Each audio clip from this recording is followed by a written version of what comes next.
Literacy. Today we're going to be resuming our work on inference. Remember, inference is where the answers aren't quite clear and you've got to be a bit of a detective to work them out. Before we start the work on inference, though, we're going to carry on again and visit comparatives and superlatives.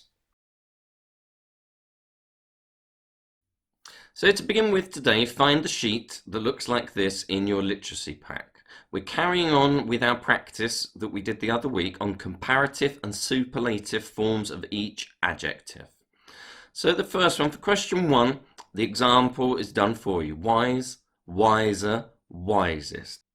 For section 2, remember that when the word ends in a Y, you need to remove the Y and add IER for the comparative and IEST for the superlative, like in the example for luckier and luckiest.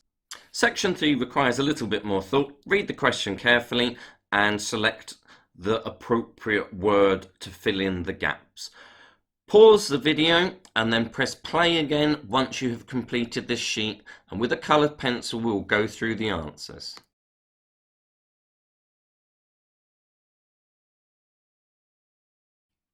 Now pause the video and with a coloured pencil mark your answers. Be particularly careful in section 2 and section 3 when the adjective ends in a Y. Make sure you've removed the Y and put the I there, as well as the ER or the EST endings.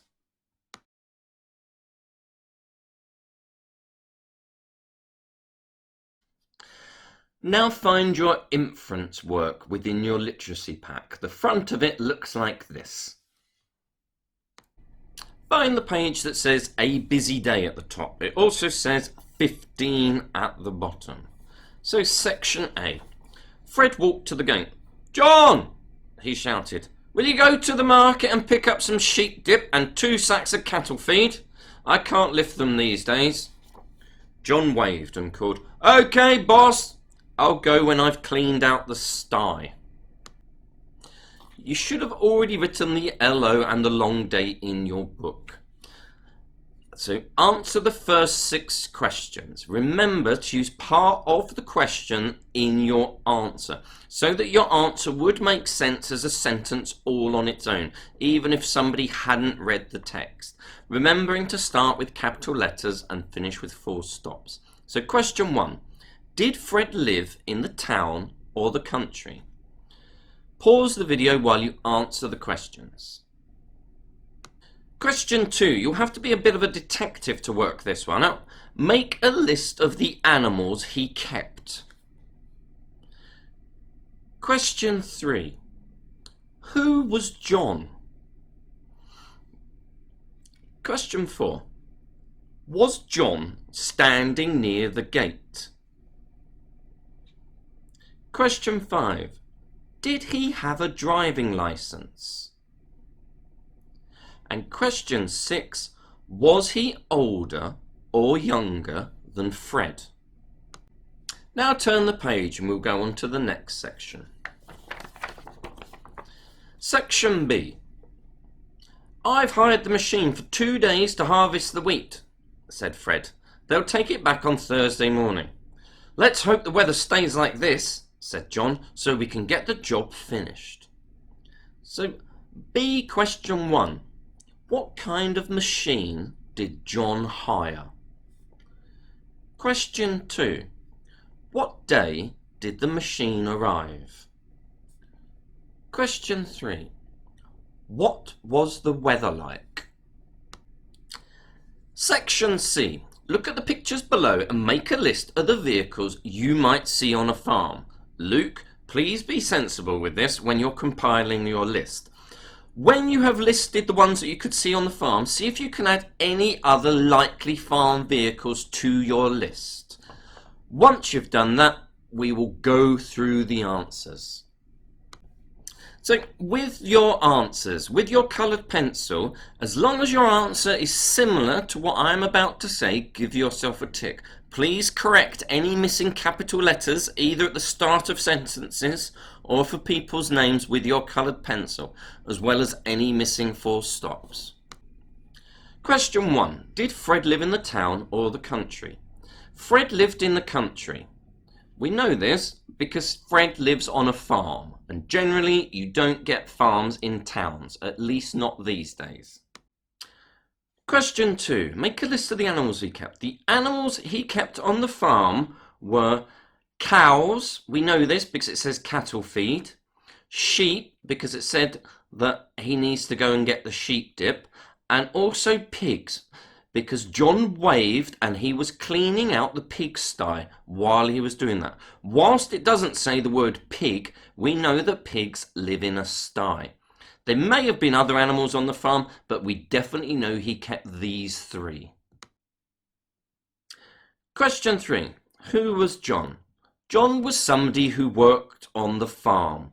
We know this because he calls Fred boss when he replies to him. If Fred was his dad, he wouldn't have called him boss, or at least he's very unlikely to have called him boss. Question 4. Was John standing near the gate? No, John wasn't standing near the gate. We know John wasn't standing near the gate because Fred had to shout to John. Question 5. Did he have a driving license? Yes, John did have a driving license. We know John had a driving license because he's been asked to go to the market and pick up the sheep dip and cattle feed. Question 6. Was he older or younger than Fred? He was younger than Fred. We know this because it implies that with the sentence when Fred is saying, I can't lift them these days, thus implying he is older than John, and because he's older, he's no longer able to lift those heavy items. Well done if you got most or all of those right. If you didn't get all of them right, or most of them right, next time you just need to have a bit more of a think about the writing in the text. Section B. Question 1. What kind of machine did John hire? John had hired a combine harvester. We know this because you need one of those machines to harvest the wheat. Question 2. What day did the machine arrive? The machine arrived on Tuesday. We know this because he has booked the machine for 2 days and he has to take it back on Thursday. Question 3. What was the weather like? The weather was nice. Anything like that is fine. We know that it was good weather because John had said, let's hope the weather stays like this so we can get the job finished. So we know it's not raining because they wouldn't be able to harvest in the rain. Section C. In your list of the vehicles you might see on a farm from the pictures, combine harvester, 4-wheel drive, tractor would definitely be them.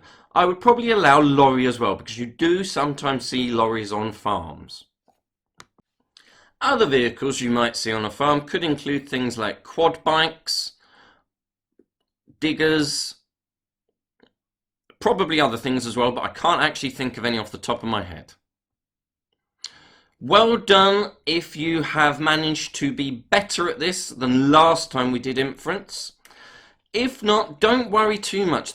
Inference does require practice. The more you do of it, the better you become.